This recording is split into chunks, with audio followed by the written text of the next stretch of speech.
ভিক্ষুক রাস্তা দিয়া যায় আর জমিদারের পুত্রবধূও যায়।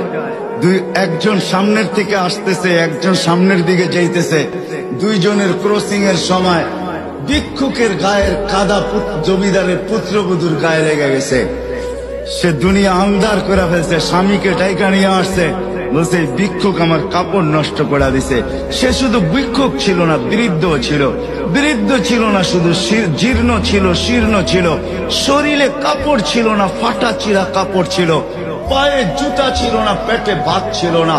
জমিদারের পুত্র সইতে পারে নাই, যৌবনী শক্তি সয় কি কইরা তার স্ত্রীর গায়ে ভিক্ষুকের কাদা, বস সমগ্র শক্তিকে হাতে একত্র করা বৃদ্ধের গালে বসায়। বৃদ্ধ কিচ্ছু বলে নাই, শুধু উপরের দিকে তাকায় দুই তিনটা শব্দ উচ্চারণ করছেন।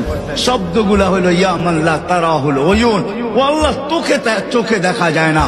ও তারা কুল্লা শাই, তুই সব দেখিস। ফারা তারা মা বি, তুই কি দেখিস না আমার সাথে কি ঘটতেছে? এটা কি দেখিস না?